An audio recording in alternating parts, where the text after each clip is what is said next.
Hello everyone, मैं हूं आपकी एजुकेटर नीति और हम लोग कर रहे हैं सीबीएसई टर्म 2 एग्जामिनेशन की रिवीजन।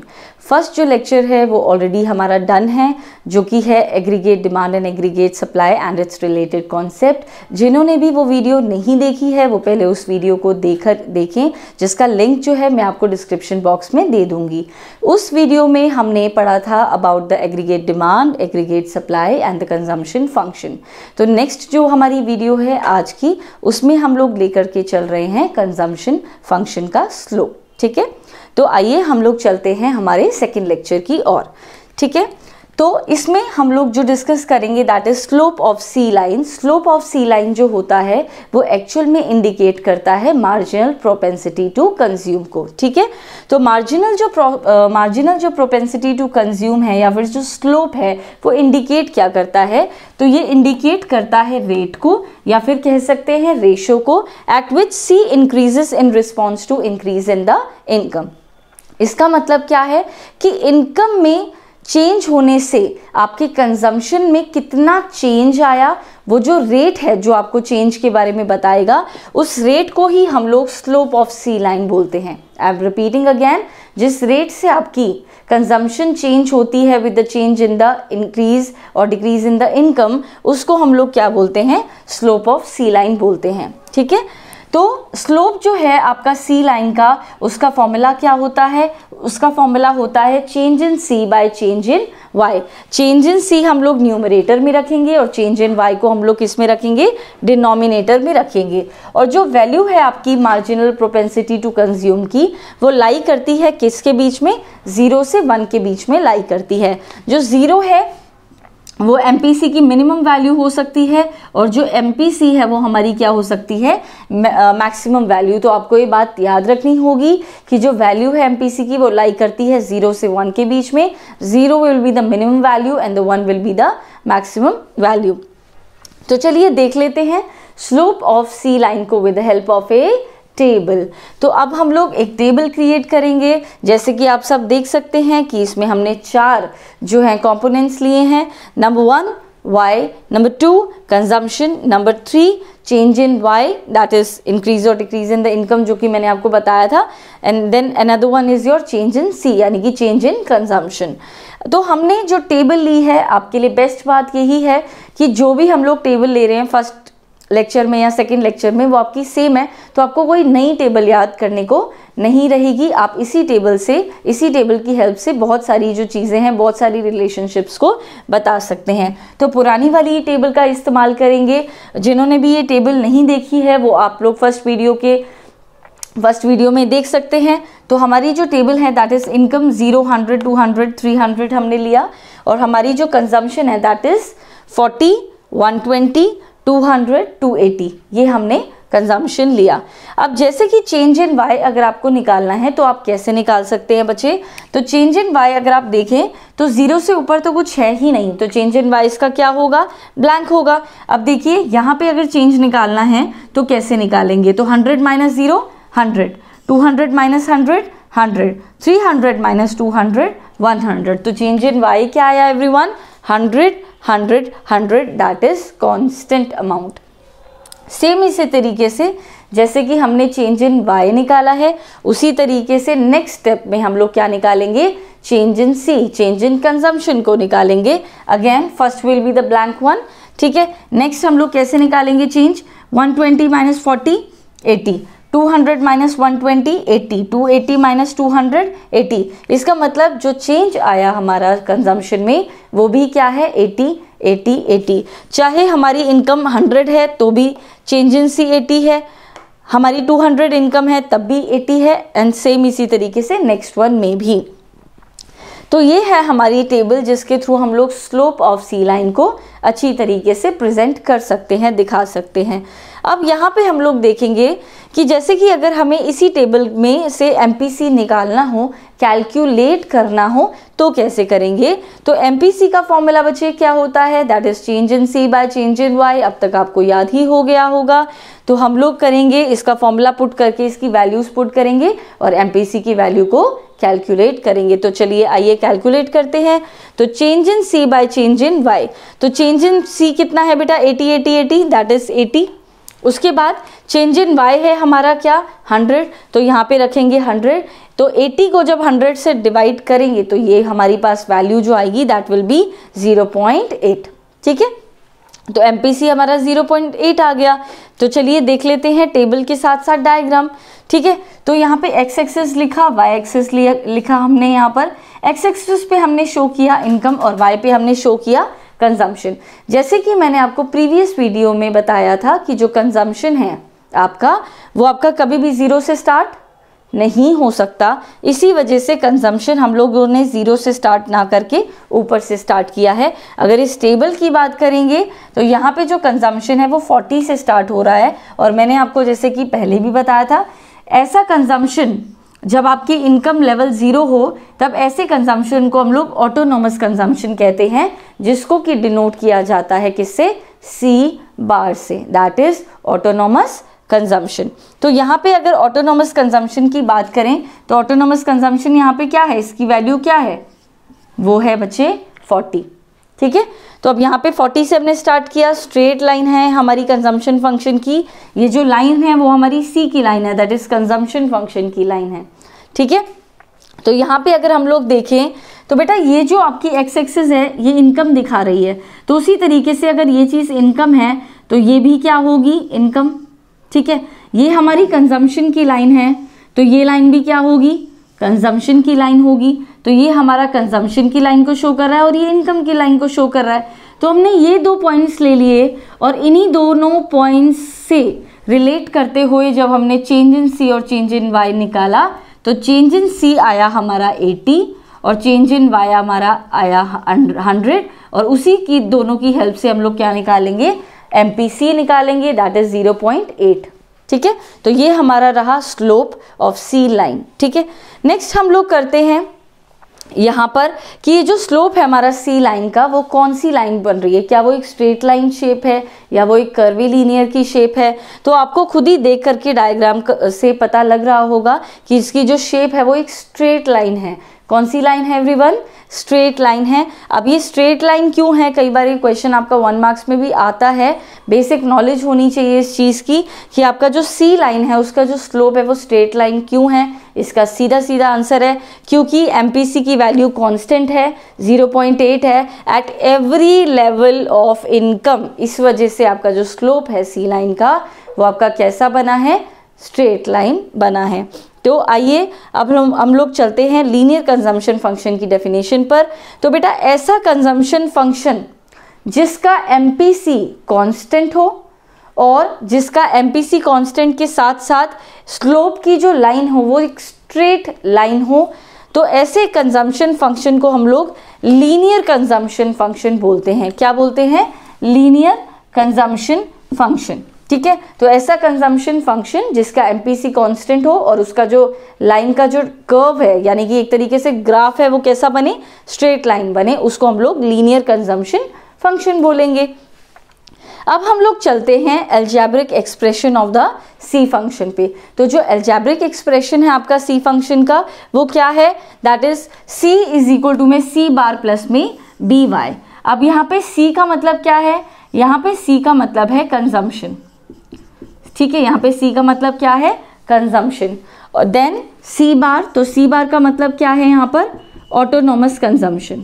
ठीक है, क्या है, ऑटोनोमस कंजम्पशन। ऑटोनोमस कंजम्पशन आपकी तब होती है जब आपकी इनकम क्या होती है, 0 होती है। ठीक है, नेक्स्ट हम लोग पढ़ेंगे B के बारे में। तो जो B है हमारा वो हमें बताएगा MPC के बारे में, या फिर कह सकते हैं स्लोप ऑफ C लाइन, या फिर कह सकते हैं change in C bye change in Y। तो जो बेटा B है, जो स्मॉल b है, उसको हम लोग MPC that is marginal propensity to consume कहते हैं, या फिर स्लोप ऑफ C लाइन कहते हैं। और जैसे कि मैंने आपको बताया कि MPC जो है उसका formula change in C bye change in Y है, तो B का फॉर्मूला भी change in C bye change in Y हो सकता है। नेक्स्ट हम लोग पढ़ेंगे इनकम Y पर। तो Y को हम लोग क्या बोलते हैं, Y को हम लोग बोलते हैं इनकम। तो ये सारी चीज़ों के बारे में मैंने आपको बताया, that is C is equal to consumption, C bar is equal to autonomous consumption when the income is 0. B is equal to MPC और we can say slope of C line और we can say change in C by change in Y. Next आ जाता है Y is equal to your income. ठीक है, तो ये है हमारे इसके एग्रीगेट्स जो कि C बार B और Y है। तो चलिए आइए हम लोग कैलकुलेट कर लेते हैं इसके कुछ एक आधा न्यूमेरिकल्स क्वेश्चंस को, या फिर इसी टेबल की हेल्प से हम आपको C लाइन जो है वो बताते हैं कि किस तरीके से निकलेगी। तो देख लेते हैं, कोई भी एक लेवल हम लोग ले सकते हैं। फॉर एग्जाम्पल हमने ये एक लेवल लिया 200, ठीक है, तो हमने फॉर एग्जाम्पल इसी क्वेश्चन में हमने इनकम कितनी ले ली, 200 ले ली फॉर एग्जाम्पल, ठीक है। C बार तो हमको पता ही है, दैट इज 40, ठीक है। टेबल में आप देख सकते हैं कि आपका जो C बार है वो क्या है 40 और आपकी इनकम क्या है 200। तो इन दोनों की हेल्प से हम लोग क्या C निकाल सकते हैं, बिल्कुल हम लोग निकाल सकते हैं। तो चलिए निकालते हैं। सबसे पहले हमें Y और C, अगर हमें दोनों चीज़ें गिवन है तो सबसे पहला हमारा काम क्या होगा कि हम लोग B को कैलकुलेट करें। अब B को किस तरीके से कैलकुलेट करना है everyone, change in C bye change in Y से। तो हम लोग करेंगे change in C bye change in Y। अब चेंज इन C कितना है और चेंज इन Y कितना है वो ऊपर ही आपको कैलकुलेट करके बताया, दैट इज 80 बाय 100। तो यहाँ पर हम लोग ले लेंगे 80 बाय 100, दैट इज 0.8, ठीक है। जैसे ही हम लोग ये ले लेंगे तो हमें पता है कि C जो है दैट इज इक्वल टू में C बार प्लस में BY है। तो C जो है वो कैसे कैलकुलेट होगा, C bar that is 40, B that is 0.8 और Y हमने लिया दैट इज 200। तो जब हम लोग इसको सॉल्व करेंगे बच्चे, तो इसको सॉल्व करने पर जो आपका कंजम्पशन आएगा दैट विल बी 200। इसको सॉल्व करके आप अपने आप भी देख सकते हैं। तो C इज इक्वल में 40, ये आपका क्या आएगा, दैट विल बी 160। 0.8 को 10 जब करेंगे 200 से मल्टीप्लाई, और यहाँ पे 40 प्लस 60 कितना आ गया, 200 आ गया, ठीक है। तो देखिए जब इनकम आपकी 200 थी तब आपका कंजम्पशन भी कितना आया था, 200 आया था। और किस तरीके से आया है ये कैलकुलेट करना मैंने आपको ऑलरेडी बता दिया है बोर्ड पर, ठीक है। तो ये रहा हमारा कंप्लीट, किसके बारे में हमने डिस्कस किया, that is slope of C line के बारे में। अब हम लोग चलते हैं हमारे नेक्स्ट टॉपिक की और, that is S function, that is S function. अब ये S फंक्शन क्या है, S का मतलब है सेविंग्स। S का मतलब क्या है, सेविंग। जिस तरीके से हमने कंजम्पशन फंक्शन को स्टडी किया उसी तरीके से, क्योंकि सेविंग भी is one of the part of income है, तो हम लोग उसको स्टडी करेंगे। तो देखिए यहाँ पे इनकम जो होती है उसका कुछ हिस्सा हम लोग कंजम्पशन करते हैं, उसका कंज्यूम करते हैं, यूज करते हैं, और कुछ पार्ट उसका रिटेन रखते हैं, यानी कि कह सकते हैं कि सेव करते हैं, ठीक है। अब जो Y है तो क्या हम लोग इसी फॉर्मूले से हम लोग डिराइव कर सकते हैं कि जो Y है वो किसके इक्वल है, C plus S, consumption plus में सेविंग्स, और Y स्टैंड्स फॉर इनकम। तो अगर हमें इसी फॉर्मूले से अगर हमें S निकालना हो तो S कैसे निकालेंगे, यहाँ पे Y लिखेंगे, प्लस का उधर जा करके माइनस का हो जाएगा, तो Y minus C is equal to में सेविंग आ जाएगा। क्या आ जाएगा एवरीवन, सेविंग। तो बेटा सेविंग का फॉर्मूला क्या हुआ, इनकम माइनस कंजम्पशन, ठीक है। तो चलिए हम लोग S फंक्शन कर रहे हैं तो इसकी डेफिनेशन ना करें तो फ़ायदा क्या है इस फंक्शन पढ़ने का। तो अब हम लोग करते हैं इसकी डेफिनेशन। तो S function stands for the functional relationship between S and Y is called saving function. यानी कि जो भी आपकी एल्जेब्रिक या फिर कह सकते हैं जो टेक्नोलॉजिकल या फंक्शनल जो रिलेशनशिप है इनकम और सेविंग के बीच में, ऐसी रिलेशनशिप को हम लोग क्या बोलेंगे, सेविंग फंक्शन बोलेंगे। जैसे कि मैंने आपको बताया कि इनकम और कंजम्पशन में पॉजिटिव रिलेशनशिप होता है। जैसे जैसे इंसान की इनकम बढ़ती है वो खर्चा ज़्यादा करता है, उसी तरीके से जैसे जैसे इंसान की इनकम बढ़ती है वो सेविंग करना भी उतना ज़्यादा स्टार्ट करता जाता है, ठीक है। देन क्योंकि पॉजिटिव रिलेशनशिप है तो इसका मतलब क्या है कि अगर इनकम बढ़ेगी तो सेविंग भी बढ़ेगी, और अगर इनकम कम है तो सेविंग भी क्या होगी, कम होगी, ठीक है। कंजम्पशन का एक चीज़ है कि कंजम्पशन कभी भी नेगेटिव नहीं हो सकता, ठीक है, ज़ीरो नहीं हो सकता, लेकिन सेविंग आपका ज़ीरो भी हो सकता है, नेगेटिव भी हो सकता है और पॉजिटिव भी हो सकता है, ठीक है। तो this is all regarding saving function. तो अब हम लोग करते हैं इसकी टेबल। जैसे कि कंजम्पशन फंक्शन की करी थी टेबल, उसी तरीके से हम लोग सेविंग फंक्शन की भी टेबल को स्टडी करेंगे। 3 कंपोनेंट्स लेंगे टेबल में, Y, C and S। Y stands for income, consumption C stands for consumption and S stands for savings, ठीक है। अब जैसे कि मैंने अभी आपको बताया था कि सेविंग इज इक्वल टू में Y माइनस C है, तो सेविंग इज इक्वल टू में क्या है, Y माइनस C।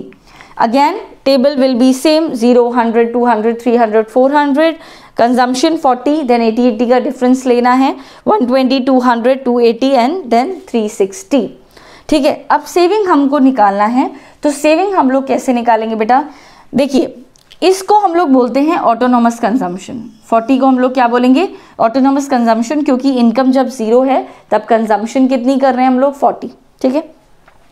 अगर हमें सेविंग निकालना है तो वो कैसे निकालेंगे, तो y माइनस सी करेंगे बेटा। तो सबसे पहले 0 माइनस 40 करेंगे, तो ये क्या आएगा, माइनस का 40, यानी कि जब आपकी इनकम 0 थी, शून्य थी, आप बिल्कुल भी नहीं कमा रहे थे, उस वक्त पर जब हम लोग खर्चा कर रहे थे, तब हमारी सेविंग्स उस लेवल पे क्या हो गई थी, रिड्यूस हो गई थी, तो ये आ गया हमारा माइनस का 40।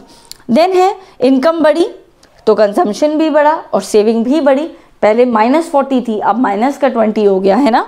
अब यहाँ पे देखेंगे 0 minus 120 minus 20, 200 minus 200 0, y minus C करते जाना है, 300 minus 280 20, 400 minus 360 that will be 40। तो इस टेबल से हमने क्या देखा कि जब इस केसेस में, इन दो केसेस में अगर देखा जाए तो आपकी कंजम्पशन इनकम से ज़्यादा है, तो जब आपकी कंजम्पशन इनकम से ज़्यादा होती है तो उस केस में आपकी सेविंग्स क्या होती हैं, नेगेटिव होती हैं। क्या होती हैं, नेगेटिव। ऐसे केस में जब आपका y और c बराबर होता है तब आपकी सेविंग्स क्या होती हैं, 0 होती हैं, सेविंग्स क्या होती हैं, 0। और ऐसे ही पॉइंट को जब आपकी इनकम 0, जब आपकी इनकम और कंजम्पशन सेम हो और आपकी सेविंग्स क्या हो, 0, तो ऐसे पॉइंट को हम लोग ब्रेक इवन पॉइंट बोलते हैं। क्या बोलते हैं everyone, break even point। break even point is the point where the consumption is equal to your income and the savings tends to be 0। अच्छा, नेक्स्ट केस में देखें, पोस्ट टू द पॉइंट, जब आपका S जो है saving के 0 के equal होता है, तो इस केस के बाद अगर हम लोग देखा जाए तो आपकी इनकम कंजम्पशन से ज़्यादा है, इनकम कंजम्पशन से ज़्यादा है। तो ऐसे केस में जब इनकम ज़्यादा होती है और खर्चे कम, तो बचे हुए पार्ट को हम लोग क्या करते हैं, सेव करते हैं। क्या करते हैं, सेव।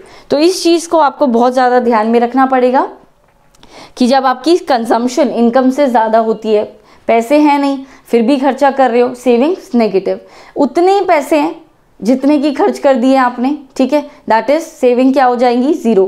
अच्छा, पैसे हैं ज़्यादा लेकिन खर्चा कर रहे हो कम, तो बचे हुए पार्ट को क्या कर लेंगे, save, that is positive savings. तो ये रहा आपकी सेविंग फंक्शन का टेबल। अब हम लोग चलते हैं सेविंग फंक्शन के डायग्राम पर, ठीक है। तो हम लोग अगेन डायग्राम लेंगे, यहाँ पर एक्स एक्सिस वाई एक्सिस हमने लिया, ठीक है। इनकम को शो करेंगे एक्स एक्सिस पर और वाई पर हम लोग शो करेंगे सेविंग्स। क्योंकि सेविंग्स आपकी माइनस से स्टार्ट होते हुए 0 देन पॉजिटिव हो रही हैं, तो इसलिए जो इसका डायग्राम है वो नीचे 0 से नीचे से स्टार्ट होगा, दैट इज -s, फिर धीरे धीरे इंक्रीज होते होते होते होते 0 को टच करेगा and then it will be, जैसे जैसे इनकम बढ़ेगी आपकी सेविंग्स भी क्या होती चली जाएंगी, पॉजिटिव। तो यहाँ पे आपकी सेविंग्स नेगेटिव है, यहाँ पे 0 और यहाँ पे आपकी सेविंग्स क्या है, पॉजिटिव। तो ये सिचुएशन कब है, ये सिचुएशन कब है, जब आपकी इनकम ज़्यादा है किससे, कंजम्पशन से। ये सिचुएशन कब है, जब आपकी इनकम और कंजम्पशन क्या है, बराबर बराबर है। और ये सिचुएशन तब की है जब आपकी कंजम्पशन इनकम से क्या है, ज़्यादा। तो तीनों चीज़ों को मैंने आपको टेबल और डायग्राम तीनों से बता दिया है। तो ये था हमारा diagram regarding the saving function. In case अगर आपको कोई भी क्वेरी आई हो इस कंप्लीट टॉपिक से रिलेटेड, तो आप लोग प्लीज़ कमेंट बॉक्स में लिख सकते हैं। अगर आपको वीडियो पसंद आई हो तो भी अपने व्यूज़ को कमेंट बॉक्स में हम लोग हमारे साथ शेयर कर सकते हैं, ठीक है। So this is all regarding the second topic. Thank you for watching.